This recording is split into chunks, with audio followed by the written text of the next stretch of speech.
I still remember the sound of her voice that night. Cold, final. Find somewhere else to live.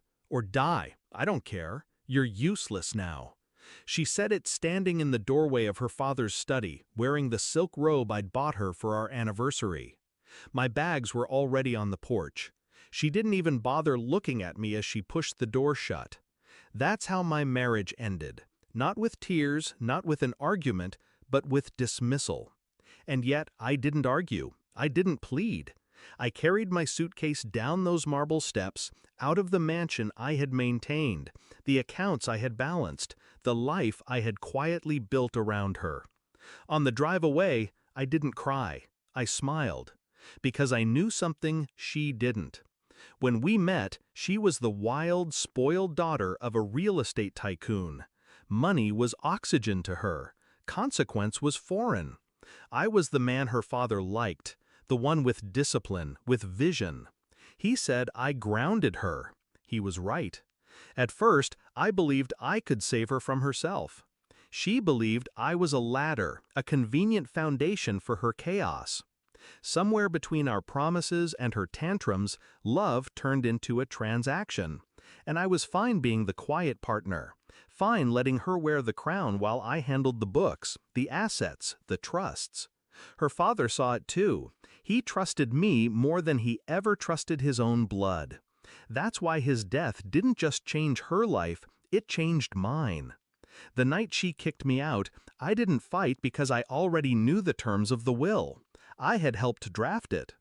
Her father left her the house, yes. Left her the $33 million in cash, yes. But he wasn't a fool. He tied it all with conditions. And he left the execution of those conditions to me, his son-in-law, the man he trusted, the executor of his estate. Which meant nothing she inherited was truly hers without my signature. The next morning, while she drank champagne with her friends and toasted her freedom, I was in the lawyer's office. The old man chuckled when I slid the documents across the desk. "She hasn't read a word of this, has she?" "No," I said. "She never reads anything unless it comes with compliments." The lawyer smirked. "Then this is gonna be fun." Days later, she called me. Her voice was less sharp this time. "Have you reflected?" she asked, as if my exile was some punishment, a test. I told her I'd meet her at the lawyer's office. I wanted her to hear it in the right setting with the right witnesses. When she arrived, she was dressed in designer black, feigning grief she didn't feel. Her sister clung to her side, eyes glittering with triumph. They thought I was coming to beg. Instead, I placed the will on the table. "Did you even read it?" I asked. She rolled her eyes. "I don't need to read it. It's mine." The lawyer cleared his throat, almost theatrically. "Actually, not quite," he read aloud. Her father's voice echoed in every clause. "The inheritance is contingent upon the continuation of the marriage between my daughter and her husband. Should she end that marriage, or should she drive him away, the estate in its entirety transfers to him." Her face drained of color. Her sister's jaw fell open. I didn't gloat. I just watched. For years, she had dismissed me as background noise, a placeholder in her empire. But in that moment, she finally saw me for what I was, the architect of her downfall. She lunged for the papers, shaking, accusing me of forging them. The lawyer calmly showed her the seals, her father's signatures, the notarized witnesses, all ironclad. I leaned back in my chair, letting the silence crush her. "I didn't leave you," I said quietly. "You threw me out." Her sister cursed, pacing like a trapped animal. "This can't be legal." "Oh, it's very legal," the lawyer said, smiling.